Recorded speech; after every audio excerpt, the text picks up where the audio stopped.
करो स्टार्ट। नमस्कार दोस्तों, आप देख रहे हैं एमडी टीवी भिवानी की तरफ से।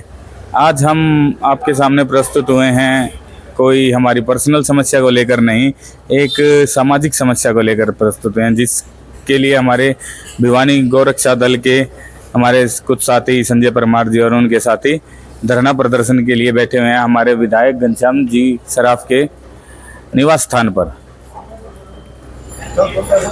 चलिए हम देखें कि भी कहते हैं कि जैसे कि समाज में राम और गांव का दोनों जगह पर बहुत ही अच्छा बोलबाला होता है, मगर हम देख रहे हैं आज के टाइम में राम का तो सुन ली गई है, राम जी को घर तो मिल गया, मगर गाय को शायद अभी तक अपना कुछ उचित स्थान नहीं मिला है, जो वो स्थान हमारा यहाँ पे होना चाहिए था। हमारे समाज में गांव का जो गाय का जो एक जो स्थान और जो उसकी जो जगह होनी चाहिए थी वो नहीं मिल पा रही है। बीजेपी की सरकार है और इस सरकार में तो हम सोच ही सकते थे कि भी गाय को एक उचित एक स्थान मिलेगा, उनकी मान मर्यादा का पालन होगा, मगर यहाँ पे तो कुछ उल्टा ही चला हुआ है। यहाँ पे कुछ हमारे गौरक्षा दल के साथी धरना प्रदर्शन पे बैठे हुए हैं, उनकी कुछ मांगे हैं जो जायज़ हैं आज के समय में, हम उन्हीं से ही उनके विचार पर लेना चाहेंगे। हम बात करते हैं। नमस्कार भाई साहब, राम राम जी सारे ने। हाँ जी भाई साहब, बताइए आपका नाम बताइए और क्या कुछ मांग लेकर आप विधायक जी के निवास स्थान पर धरना प्रदर्शन के लिए भाई हैं? मेरा नाम हितेश शर्मा, मैं गुजरानी हूँ, गौरक्षा दल से बिलोंग करता हूँ मैं। और भाई हमारी ये मांगे हैं, बस ये भाई बताऊंगे, मन तो कौन बताना है भाई। कोई नहीं, भाई साहब से पूछते हैं, हम उनसे उनके विचार भाई पूछते हैं। एक तो जी नगर परिषद के जो पर्सन हैं उनसे हमारी यही मांग है कि जो सेवा के रिगार्डिंग है वो आगे आएँ और सेवा करवाएं साथ में मिलके, क्योंकि हमारे जो पर्सन है ना तो कोई सैलरी लेता है निस्वार्थ भाव से सेवा करते हैं, सभी लगे रहते हैं, लेकिन इनसे एक ही चीज़ है, ये भाई सारे कार्यरत हैं तो इनको भी सेवा में हाथ बटाना चाहिए। हमारी यही है जी मांग। धरना प्रदर्शन जो जिस चीज का लिए चल रहा है कि भी नगर परिषद ने पहले कुछ मदद का आश्वासन दिया था, फिर उसको वापस ले लिया है, तो हाँ, उसके वो बारे में एम्बुलेंस दी थी जी इन्होंने, वो खराब हो गई थी, ठीक होने के बाद में फिर क्या कहते हैं इन्होंने एम्बुलेंस वापस रख लिया अपने पास। तो इसके रिगार्डिंग आपको संजय परमार जी ज़्यादा संक्षिप्त में बता पाएंगे इसके रिगार्डिंग। धन्यवाद। जैसे संजय परमार भाई साहब अभी कुछ टाइम के लिए अभी हमारे पास प्रस्तुत होंगे, तो हम उनसे उनके विचार लेंगे। अभी हमारी भिवानी का गौरक्षा दल गायों की नहीं अपितु मतलब हर जानवर की सेवा करने के लिए हमेशा तत्पर, हर समय तैयार मिलता है।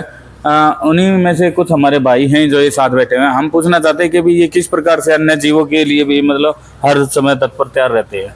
नमस्कार भाई साहब। ऐसा भाई साहब हमारी जो मांगे हैं वो यही मांगे हैं, अगर हम सेवा करते हैं बेजुबान कोई भी हो, उसके अंदर ये ज़रूरी नहीं है भी गाय हो, बेजुबान कोई भी हो, हम उसकी सेवा के लिए 24 घंटे तत्पर रहते हैं। हमारा हम यही चाहते हैं कि हमारे को हेल्पलाइन नंबर मिल जाए 24 घंटे, और हमारा जो हेल्पलाइन नंबर है 9315002020 है। हमारी मांगे हैं कि कमेटी ने हमारे को एक एम्बुलेंस दे रखी थी, जिससे हम मरे हुए और जो रोड एक्सीडेंट हो जाते हैं उनको उठाते थे। गौरक्षा दल सारा जिम्मे ने उठा रखा था, काम सारा नगर परिषद का था, लेकिन गौरक्षा दल करता था साथ मिलके। अब भवानी जी ने पता नहीं क्या कारण हो रहे, संक्षिप्त में तो संजय भाई साहब बताएंगे, लेकिन वो एम्बुलेंस वापस ले ली। और अब जब कॉल करते हैं तो कहते हैं कि जो यूनियन है यूनियन उठाएगी, यूनियन मना कर रही है भी हम नहीं उठाएंगे। मृत पशुओं को जो है जी वो मतलब नगर परिषद उठाने के लिए मना कर रही है। हाँ, कह रहे मृत को तो उठा लेंगे, जो तड़प रहे उनको नहीं उठाएंगे। अच्छा, तो क्या इंतजार करे, कब मरे वो पशु। घायल अवस्था में जो पशु हैं वो हैं, उनको उठाने के लिए मना कर रहे हैं कि ये तो वही बात होगी कि भी कब ये निर्जीव प्राणी अपना प्राण त्यागे और ये कब फिर वो उसके लिए उठाएं। जी जी जी, यही कारण है जी कि हमने विधायक जी के निवास पर धरना इसी बात से दिया है कि जो शहर का राजा होता है वो विधायक होता है, और नगर परिषद को जो भी टेंडर छुपते हैं, अभी बंदर पकड़ने हैं या कोई मृत पशु उठाने, वो विधायक जी के माध्यम से ही नगर परिषद को दिए जाते हैं सभी टेंडर। तो अपना जो ये धरना है तो कितने दिन से शुरू हो रखा है जी? हाँ, चौथा दिन है जी। तो आप हमारे विधायक जी आपसे मिले, उन्होंने कुछ आश्वासन दिया? उन्होंने हमारे को हरी सभी मांगे मानने के लिए हमारे को आश्वस्त किया है जी, लेकिन हमारे जो प्रधान जी वो कह रहे हैं कि हमें सब कुछ लिखित में चाहिए। तो जब तक मतलब मांगे पूरी नहीं हो जाती या फिर मतलब लिखित में कुछ नहीं मिलता तब तक ये धरना प्रदर्शन शुरू रहेगा। और आपका क्या विचार है? बस यही है, जो जीव हैं तड़प रहे हैं उनको प्राथमिक उपचार मिले, और वो हमारी वजह से मतलब किसी भी हिंदू की वजह से वो मतलब तड़पे ना, हमारी यही मांग है जी। उनको प्राथमिक उपचार जल्दी से जल्दी मिले, और उनको एक जो जगह है उसके लिए प्राथमिक जगह है वहाँ पर उसको ले जाया जाए, जो कि वो बच सके और कुशल से रह सके। क्योंकि आप देख रहे होंगे डेली की डेली रोड पे जितने भी जानवर हैं गौ माता है, कुत्ते हैं सभी मतलब भूखे प्यासे कूड़े पे मिलेंगे आपको, क्योंकि कोई भी उनकी तरफ ध्यान नहीं दे रहा है। ठीक है, तो आपसे बस इनसे यही प्रार्थना है कि भाई इनकी सेवा, इनका इलाज टाइम टू टाइम हो जाए हैं और ये ठीक से रहे। जो हमारे गोरक्षा दल की जो मांगे हैं, विभिन्न मतलब संगठन की जो मांग है, वो किस प्रकार से? भाई हमारी मांग है सिर्फ और सिर्फ हमें एक हेल्पलाइन नंबर दिया जाए जिससे हम उनको सूचना दे सके और वो तुरंत वहाँ पर मौके पर पहुंचे। 24 घंटों हम तत्पर रहते हैं, हमारी गोरक्षा दल की टीम पूरी टीम 24 घंटे सेवा के लिए बिल्कुल तत्पर रहती है। हमें वो नगर परिषद का काम है, जो भी काम होता है सारा नगर परिषद का, लेकिन करते हम हैं। हमें बस सिर्फ और सिर्फ हमारी ये मांग है, हमें एक हेल्पलाइन नंबर ऐसा दिया जाए जिससे हम कॉल करें और वहाँ पर तुरंत आदमी एम्बुलेंस पहुंचे और आदमी पहुंचे और उसकी तुरंत सेवा की जाए। हेल्पलाइन नंबर मिलने के बाद आपको मतलब कि लगता है कि भी जो ये व्यवस्था है उसमें होगा सुधार होगा? कुछ ना कुछ तो होगा, अगर नहीं होगा जो मतलब सेवा की भावना है, जो मतलब कि पशु के लिए जो भावना है वो मनुष्य के दिल से आनी चाहिए। हेल्पलाइन नंबर मिलने के बाद क्या ऐसा कोई मतलब कि पॉसिबल है कि भी ये मतलब अफसरों की नीयत बदल जाएगी या वो सेवा करने लग जाएंगे? नियत तो नहीं बदलेगी, लेकिन एक उनके ऊपर रिस्पॉन्सिबिलिटी हो जाएगी कि भाई हमारे पास कॉल आई उनकी और हमें जाना पड़ेगा। इससे उनको कुछ ना कुछ तो प्रभाव पड़ेगा उनके ऊपर। वे नहीं करेंगे तो हमको तो लास्ट में करना है ही, लेकिन एक बार उनको देख लेते हैं क्या करते हैं। उन्होंने अभी हमको कहा है कि हम आपको हेल्पलाइन नंबर भी देंगे, लेकिन अभी ये मामला पूरा सुलझा नहीं है। हम देख रहे हैं संजय परमार भाई साहब के और उनके गोरक्षा दल की प्रशासन से लड़ाई कोई आज की नई नहीं है, ये बहुत पुराने समय से चलती आ रही है। उनकी एक मांग कभी पूरी होती है नहीं होती है, उसके अलावा फिर भी वो मतलब लगे हुए हैं दिन रात निव स्वार्थ भाव से, और उनके साथ उनकी पूरी टीम खड़ी है। जैसा कि आप देख पा रहे हैं, ये भाई लोग भी अपना घर का सभी काम काज छोड़ के बगैर किसी लोभ लालच के या फिर कोई पैसे वैसे की बगैर कोई चिंता किए उनके साथ जुड़े रहते हैं दिन प्रतिदिन और हर दिन रात को, और अपनी जान जोखिम में डाल के कई बार गायों को मतलब कि रेस्क्यू करना होता है, गो तस्करों से छुड़वाना होता है, तो भी ये भाई लोग सभी अपना तन मन धन से लगे हुए हैं। हमारे साथ जुड़ चुके हैं संजय परमार जी। हाँ, आज के धरना प्रदर्शन के बारे में उनसे विस्तृत जानकारी लेते हैं हम।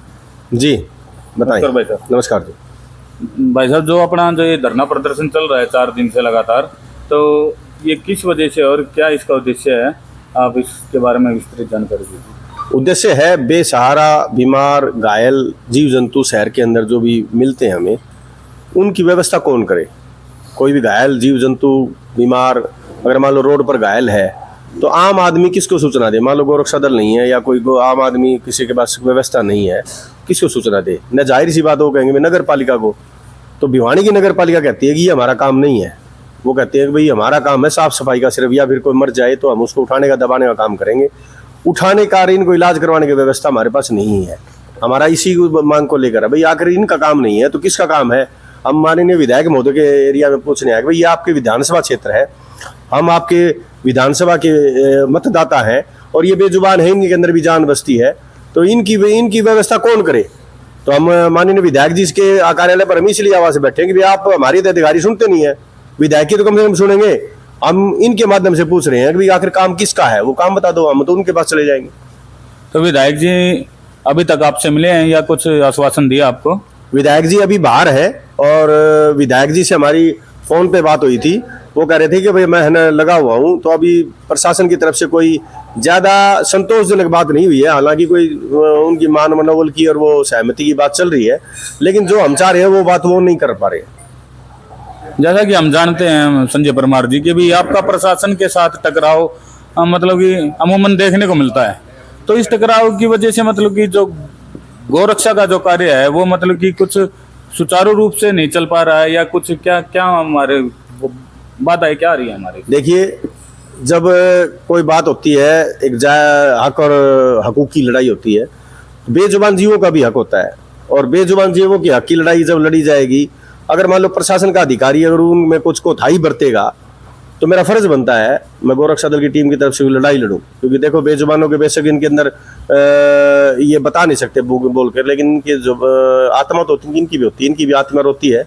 तो उस आत्मा की लड़ाई लड़ रहा हूं मैं, और ये टीम मेरी गोरक्षा दल की, ये उस आत्मा की लड़ाई लड़ रहे हैं। अब भाई उनके अंदर जान है, उनको भी कोई बचाओ, एक पत्थर दिल ना बने, और इस वजह से हमारा इनका टकराव होता है। जब हम इनके कुछ विरोध करते हैं इनकी बात का, तो ये उस बात का गलत मतलब निकालते हैं और ये पत्थर दिल हो जाते हैं। मतलब ये एक तनख्वाह मिल जाती है ना, तो उसके बाद कमरल जिसको कहते हैं ना व्यवसायीकरण, तो व्यवसायीकरण हो जाता है। उसके बाद के हमारा काम है, हमारा हृदय है नरम, और ये बन जाते हैं व्यवसायीकरण।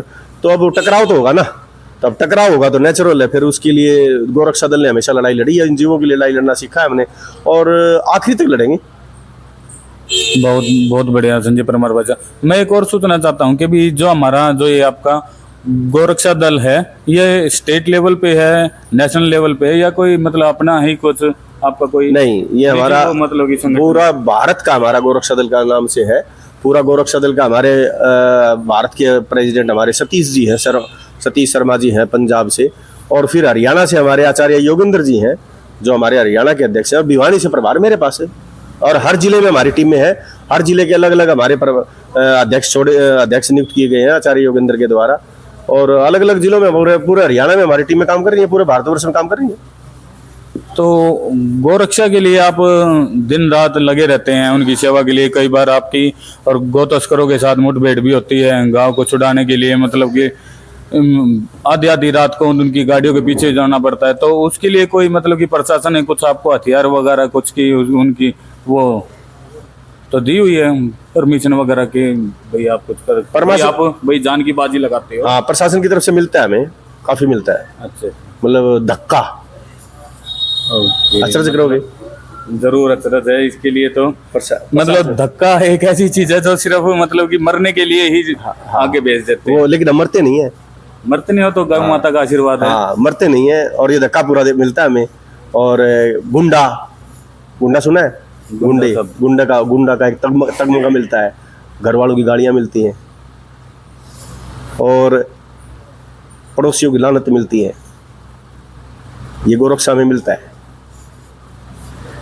देखिए जी, कहते हैं कहीं ना कहीं मतलब कि अपनी सेवा जो जहाँ पे आदमी करता है उसके लिए एक थोड़ा सा भाई समाज में मान मर्यादा का तो मिलता है, मगर ये एक ऐसा कार्य कर रहे हैं संजय भाई साहब जिसमें इनको सिर्फ एक असामाजिक तत्व का तमका, गुंडे का तमका, और भी कुछ भाई साहब ने बताया, हम तो अपने मुंह से नहीं बोल सकते, मगर बहुत ही ज़्यादा जाती की बात है। और भाई साहब की टीम देख रहे हैं हम पीछे, हमारे जो गौ रक्षा दल के जो विभिन्न साथी हैं ये बिल्कुल निस्वार्थ भाव से जुड़े हुए हैं। हम चाहते हैं प्रशासन से हम भी गुजारिश करेंगे और दबाव बनाएंगे हमारे मीडिया चैनल के माध्यम से कि भी जो इनकी जायज़ मांगे हैं वो पूरी तरह से मानी जाए, और इनको सिर्फ मौखिक आश्वासन ना दिया जाए, एक लिखित रूप से आश्वासन दिया जाए। और इन सभी भाइयों की सेवा भाव को देखते हुए दिल से नमन है हमारा। धन्यवाद जी, धन्यवाद आपका, बहुत बहुत धन्यवाद।